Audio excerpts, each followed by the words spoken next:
Hello बच्चों, कैसे हैं आप लोग। तो आज बात कर रहे हैं फ्रॉग की मोर्फोलॉजी की। सबसे पहले स्टार्ट करते हैं उसकी स्मूथ स्लिपरी स्किन की, जो म्यूकस की वजह से ऐसी होती है।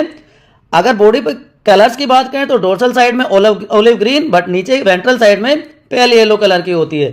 फ्रॉग कभी भी पानी नहीं पीता क्योंकि वाटर को एब्जॉर्ब करता है स्किन के थ्रू। बल्जिंग आई, जिसके चारों तरफ निकटेटिंग मेम्ब्रेन आपको क्लियरली दिखाई दे रही होगी। यहाँ पे नेक और टेल एब्सेंट होंगी, बट पेयर्ड नोस्ट्रिल्स यहाँ पे पाए जाएंगे। मेम्ब्रेनस टिम्पेनम होता है। इसके साथ साथ फ्रॉग में फोर लिम्स में 4 डिजिट्स, लेकिन हाइंड लिम्ब में 5 डिजिट्स देखने को मिलते हैं।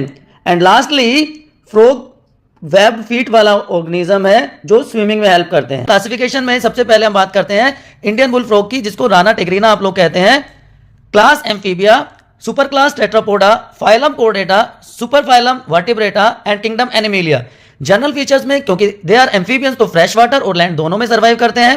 पोइकिलोथर्मिक है, अपना इंटरनल बॉडी टेम्परेचर कांस्टेंट नहीं रख पाते हैं, बट दे शो कैमोफ्लेज, एक प्रोटेक्टिव कलरेशन पाई जाती है जिसको मिमिक्री कहते हैं। और विंटर और समर दोनों में अपने आप को बरोज में हाइड कर लेते हैं, तो show aestivation and hibernation. Frogs are carnivorous organisms, so these are some of the general features. Respiration in frog, जब स्किन के थ्रू रेस्पिरेशन हो तो कहलाता है cutaneous. Skin of frog have thin membranous tissue which is permeable to gases, इसलिए gases आसानी से diffuse हो जाती हैं। वाटर और लैंड दोनों में ये हो सकता है अगर मॉइस्ट स्किन है। हाइबरनेशन के टाइम सिर्फ क्यूटेनियस रेस्पिरेशन होता है फ्रॉग्स में।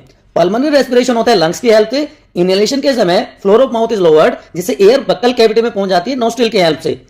अब फ्रॉग माउथ और नोस्ट्रिल को क्लोज कर लेता है। Floor of mouth is raised up, जिससे माउथ कैविटी हो जाती है छोटी। प्रेशर बढ़ने से एयर ग्लोटिस से होती हुई लंग्स में चली जाती है। एक्सेलेशन के समय लंग मसल्स कॉन्ट्रैक्ट कर जाती हैं और एयर लंग से बाहर निकल जाती है।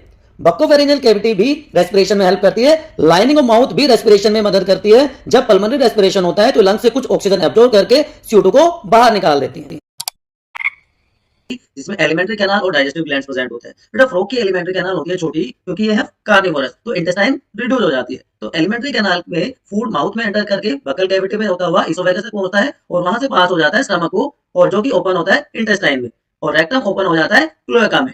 डाइजेस्टिव ग्लैंड में सबसे पहले आता है लीवर, जो कि लार्जेस्ट ग्लैंड है। बाइल सीक्रेट करके फैट की इमल्सिफिकेशन में हेल्प करता है। बाइल डक्ट ओपन होती है ड्यूडेनम में as common hepatopancreatic duct.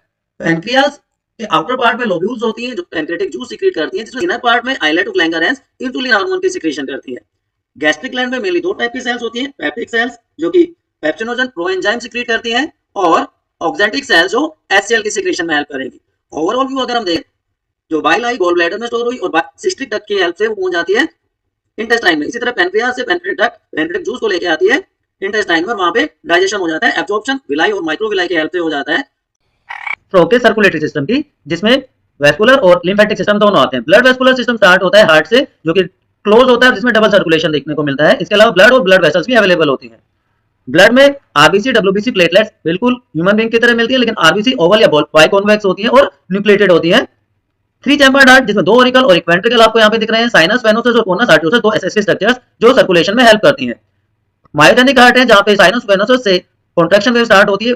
Auricles blood को रिसीव करके वेंट्रिकल्स को पंप कर देते हैं, जो कि बॉडी पार्ट्स में चला जाता है। हार्ट रेट है 64 पर मिनट।